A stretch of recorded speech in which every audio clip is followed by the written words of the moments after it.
Hartlike goeienaand, liewe vriende in ons Here Jesus Christus. Baie welkom by ons volgende biduur geleentheid vir hierdie week, waar ons voorberei vir Goeie Vrydag wat voorlê. Baie dankie dat u vanaand hier by ons inskakel om te luister na die Here se woord. In hierdie week staan ons stil by die gebeure wat plaasgevind het voor Jesus Christus se kruisiging, enkele dae voordat hierdie wonderlike geleentheid daarop Golgotha plaasgevind het. En vanaand gaan ons saam lees uit die woord van die Here uit Matteus hoofstuk 26 en kom ons lees vanaf vers 59 tot 63. En die owerpriesters en die ouderlinge het die hele raad het valse getuienis teen Jesus gesoek om hom dood te maak en niks gevind nie. En alhoewel daar baie valse getuies gekom het, het hulle niks gevind nie. Maar op laas kom daar 2 valse getuies en sê, hierdie man het gesê, ek kan die tempel van God afbreek en dit in 3 dae opbou. Daarop staan die hoëpriester op en sê vir hom, antwoord u niks nie. Wat getuig hierdie manne teen u? Maar Jesus het stil gebly en die hoëpriester antwoord en sê vir hom, ek besweer u by die lewende God, dat u vir ons sê, of u die Christus, die Seun van God is. Ons lees net tot sover uit die Here se woord vanaand. Liewe vriende, by hierdie mooi geleentheid, word ons stil om te oordink en te gedenk wat met Jesus gebeur het net voor sy kruisiging. Jesus Christus is deur een van sy eie disippels verraai, naamlik Judas, en vir 30 silwer muntstukke oorhandig hy vir Jesus aan die Joodse raad. En by hierdie geleentheid sien ons hoe Jesus valslik beskuldig is van alles en nog wat, maar dat Jesus onskuldig was. Die Joodse raad was godsdienstige leiers van daardie tyd. En hulle het die waarheid gesoek, maar dit nie gevind nie. Om die waarheid te sê, hulle wou van Jesus ontslaa raak. Hulle het vals getuies ingebring, hulle het leuns oor hom vertel, en hierdie getuienis het nie eers met mekaar ooreengestem nie. En dit wys vir ons dat die wêreld 'n baie onregverdige plek is. Dat in hierdie wêreld jy nie reg en geregtigheid sal vind nie, maar slegs in die koninkryk van God.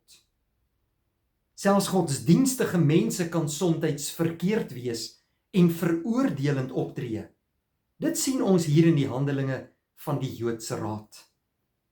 Die waarheid is doelbewus verdraai om van Jesus Christus ontslae te raak. Nou ons leef ook in 'n wêreld waar leuns en onreg bestaan en soms word selfs verkeerde dinge teenoor jou gesê wat nie dinge gedoen het soos wat die wêreld beweer nie. Ja, ons ken almal valse beskuldigings. Maar wat doen Jesus? Die oomblik toe hierdie valse getuienis teen hom opstaan, het hy stil gebly. Hy het nie 'n woord gespreek nie. Hy verdedig homself nie teen hierdie leuns nie. Hy beklei nie terug nie. En nou is die vraag, waarom nie? Want hy het die Vader vertrou. Hy weet dat die waarheid uiteindelik sou oorwin. Hy is besig om die pad na die kruis te stap en dit vir ons. In Jesaja 53 vers 7 staan daar, soos 'n lam wat na 'n slagplek toe gelei word, het hy sy mond nie oopgemaak nie. Nou, liewe vriende, ons wil altyd onsself verdedig teen valse getuienis of valse beskuldigings. Maar soms vra God van ons bloot eenvoudig net om stil te bly en om hom te vertrou. Om nie self reg te probeer maak nie, maar om God te vertrou wat dinge sal regstel. Waarom het Jesus dit verdra? Dit is seker een van die grootste vrae van alle eeue. Waarom het Jesus hierdie onreg aanvaar? En die antwoord is vir ons.